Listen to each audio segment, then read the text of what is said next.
Hey, this is a first attempt. So, whatever I do, it's what I do. It is not morning coffee with Sandy. It's morning, have a glass of whatever you're drinking this afternoon. I'm assuming it's tea or water or Diet Coke or something like that. Anyway, frequently on What Do I Say, What Do I Do, people send in questions to me.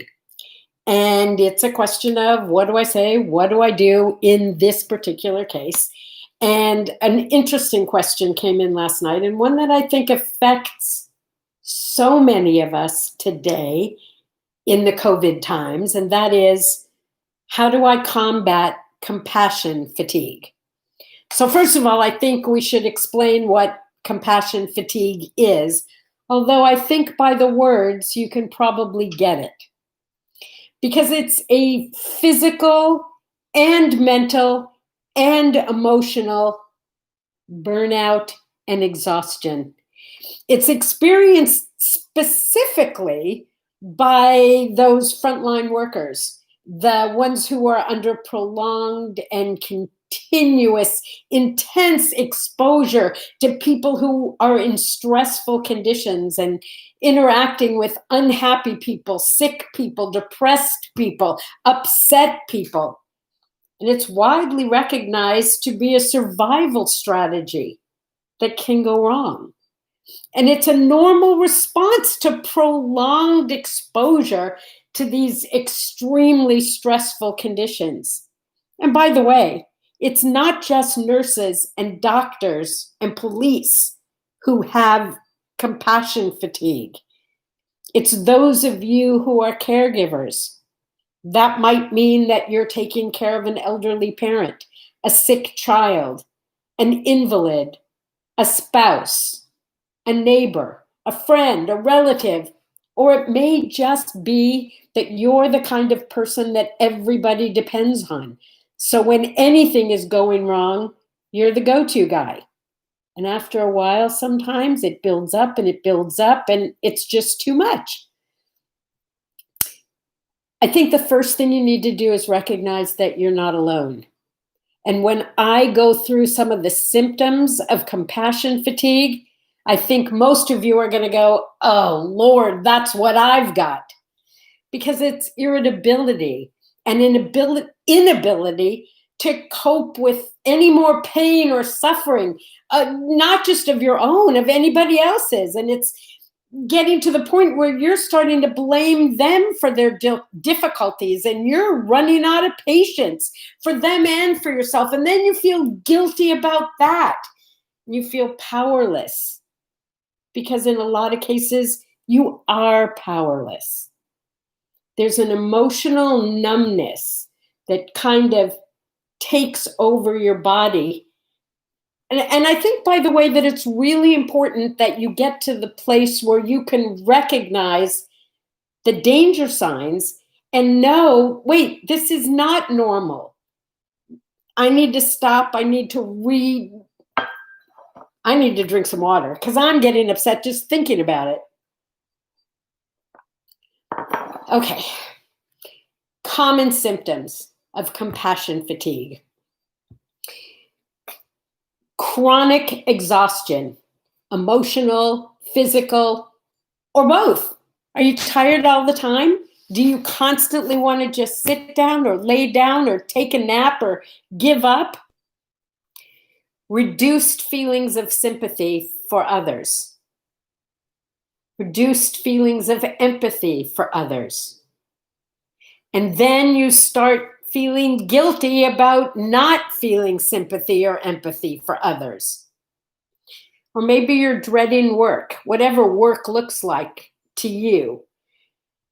Or you're dreading taking on another human being or another task. And then you're feeling guilty about not being willing to do that. There's so much guilt involved with compassion fatigue.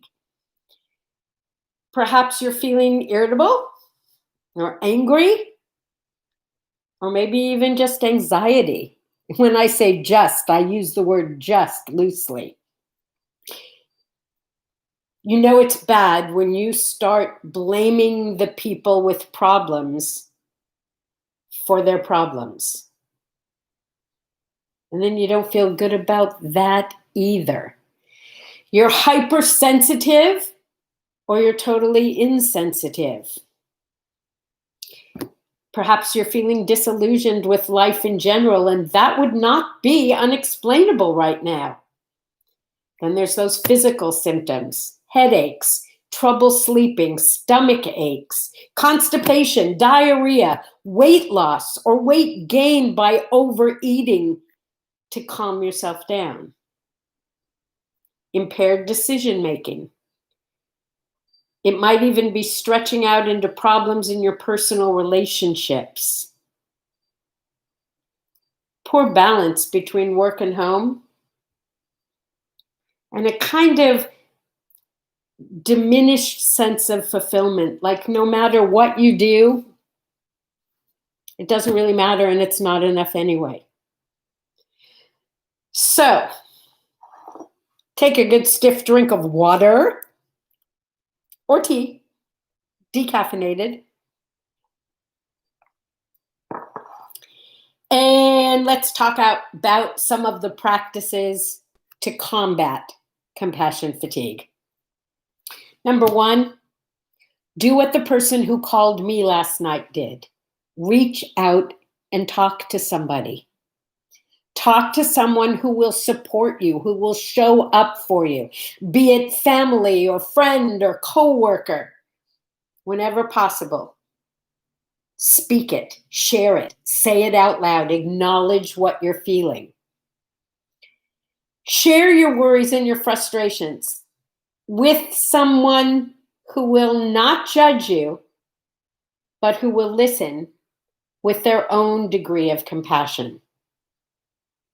Tell them about a difficult experience you're having. Tell them about your distressing times. Tell them how you're feeling. And let your boss, if you're at work, or your family members, know that you're struggling and that you need their support. But most of all, be kind to yourself. Don't judge your thoughts. Don't judge your actions. Don't judge your emotions right now. I'm Word Art by Sandy, so I had to do something for you for this, right? So here's what we've got. Back up. Don't judge you. There are enough of them already doing that. You want to combat your compassion fatigue. Sorry, I got compassion fatigue myself there for a minute. You want to combat that? Stop judging yourself. Stop it. Stop it right now. Don't do it. Don't do it. Focus instead on what's working in your life. Focus instead on your successes, even if they're little tiny successes. What did you do that made a difference in someone's life? Perhaps just showing up in life is making a difference for somebody. Take those difficult situations and put them in perspective. Practice self-care. Do something calming and regenerating for yourself every day. And don't tell me you don't have time. I'm telling you, you don't not have time. You need to make and take the time. If it's listening to a song, if it's some mindful meditation, it might even just be smelling a perfume or a soap or a food that kind of brings you a little bit of joy and brings you back into the present. And if you start to drift off, some of you know my number one method for bringing yourself back into the now is to wiggle your toes. You can do that at home. You can do that at work. If you're wearing shoes at work, no one knows you're wiggling your toes. And I can promise you, you cannot wiggle your toes and not be present. You can't do them both at the same time. Even those of you who can rub your tummy and pat your head, I can't. You cannot wiggle your toes and not be present. All right, so what else? Practice your self-care by eating good food, practicing a well-balanced diet, a nutritious diet. It's so tempting just to grab a cookie or grab a bar. Don't. Keep your health up. Keep yourself hydrated, lots and lots of water. Hey, listen, we're in the middle, at least on the west part of the United States, we're in the middle of an insane heat spell. Oh yeah, there's no global warming. Anyway, water, water, water, hydrate, hydrate, hydrate. Your body needs it, your brain needs it, and regular exercise. I'm not necessarily talking about going to the gym 7 days a week, but you need something. Even if it's that before you get to work in the morning, you walk one extra time around the building. Or if you're working at home, walk around the house, walk up and down the stairs, lift your mother. I don't know, whatever it takes. Do something that's regular exercise. Your body needs it and it will thank you for it. And sleep. Wow. I promise you, sleep is not overrated. You need to get sleep. That thing they say about it'll all look different in the morning, it does if you get a good night's sleep. It doesn't if you don't. You know how much sleep your body needs. I know there will be days when you cannot get that amount of sleep. But when the opportunity presents itself, take the opportunity. If you don't take care of your body can't take care of you. And if your body doesn't take care of you, you're not going to be there to practice any kind of compassion or empathy for anyone else. You've got to create that balance between work and home, especially if you're working at home. I know some of you are working crazy long hours. I get it.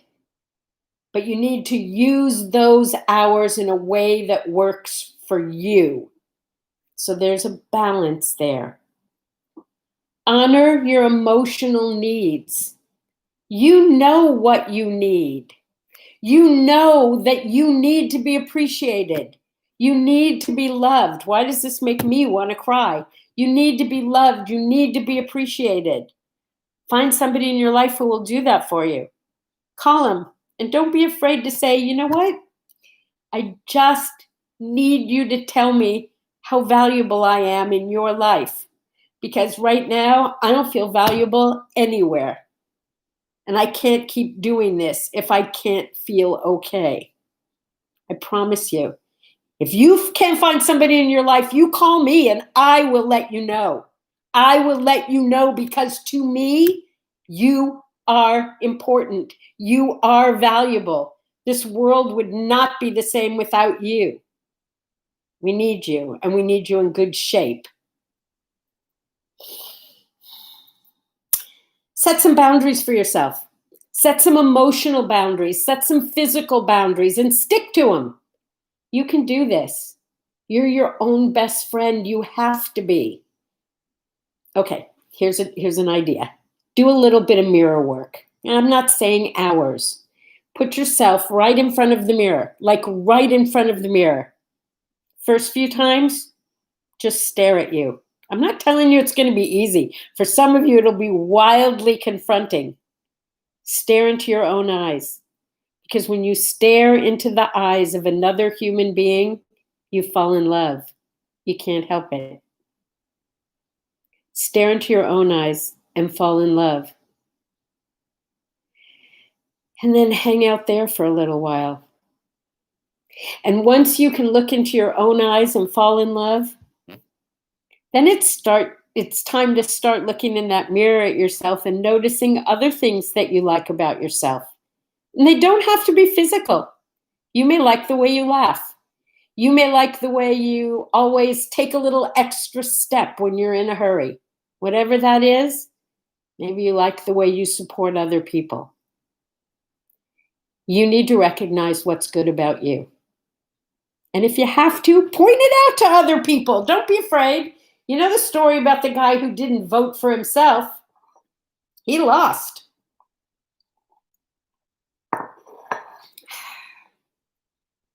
Take some me time, will you please? That is so important for combating this compassion fatigue.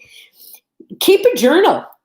You can write all that awful stuff in a journal if you want, and then tear out the pages and burn them. If you don't already have a gratitude list every morning, it's time to get started. Because the more gratitude you have, the more you have to be grateful for. It's a heck of a way to start the day, kiddos. You know what they say, your day will go the way the corners of your mouth turn. So turn up those corners of your mouth, even if it doesn't feel like it. Maybe I'm talking about fake it till you make it. I don't know. Exercise. Oh my gosh, exercise is so important. Now, I play tennis for 2 hours every morning. I'm not telling you you have to be an extremo. You don't have to go to the gym every day, but you have to keep your body moving. Keep your body in shape, even if it's just getting outside, which in itself is very stress reducing. Be outside in the open air. Be outside in nature. You know what to do when you're stressed. I would like to say that I think compassion fatigue is mega stress. Do the same things you would do if you were stressed, but do more of it. Get more rest. Pamper yourself a little more. Hey, listen to some soothing music. Have a cup of decaf tea. Catch up on your favorite TV show. I know you don't have a lot of free time, but use it wisely. Instead of bemoaning the fact that you don't have much of it, use it wisely. Read a book.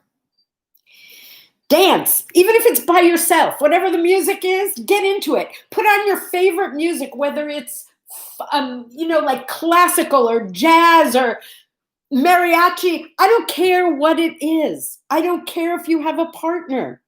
Dance, move your body. Make some friends outside of work. Get some people in your life who are not totally engrossed and immersed in whatever it is you're doing that's burning you out. Get some outside interests. Maybe a hobby that has nothing to do with what you do for a living every day. Meditation, yoga, stretching. Take a nice hot soak. Burn some candles. Get some sage and sage your house, including your closet. Get all the woo-woo bad stuff out of your house. Watch a funny movie. There are some out there, you know. I like to think that if you play with a puppy or you play with a small child or even look at old pictures of them when they were babies, you're going to feel a little bit better.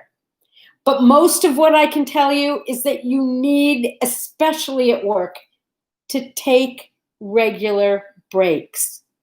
Plan some you time at work and at home. I know for some of you, work is insane and you're busy, busy, busy. But you know what? If you don't stop, if you don't take regular breaks, you're going to break down. You won't be able to help anyone. Okay, now I'm going to get a little personal. When you have to pee, go pee. Don't wait to go to the bathroom. That only gets your whole body all tied up in knots. Please don't wait. When you have to use the bathroom, go use the bathroom. Have some healthy snacks. I know it's going to be tempting to eat junk food because it's quick. Make sure that, and it doesn't have to be you, by the way. You can get a friend or a family member to support you in that way. Hey, I don't have time to take care of snacks. Could you give me an early birthday present? And instead of buying me something for my birthday between now and then, could you just make sure that I have healthy snacks every day? Whew, how would that be, huh? Huh? Come on. Grab those birthday presents early and make them things that are really going to add to your life. Literally. Talk to the people you work with, because they're probably feeling just like you do, and they probably need the conversation as much as you do. Most important,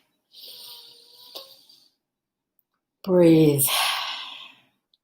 In like you're smelling a flower.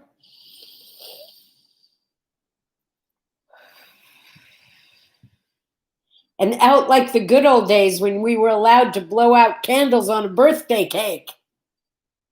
And finally, speak your appreciation and your gratitude. Speak it out loud, even if there is no one to hear it but you. Or send me a message or call me and tell me what you appreciate and what you're grateful for. Because the more you appreciate and the more you acknowledge gratitude, the more you find to be grateful for and the more you can appreciate in your life. Always, always, always remember and understand energy and the value of replenishing energy. We consume it, we conserve it, but if we don't replace it, we're in big trouble. And that comes from being mindful about energy. If you're mindless, you're consuming energy and you're not replenishing it, and then guess what? You are seriously in compassion fatigue. One nice little hint would be to put signs up at home or at work, happy, positive signs that remind you, wow, life isn't so bad, even though right now it's kind of hard.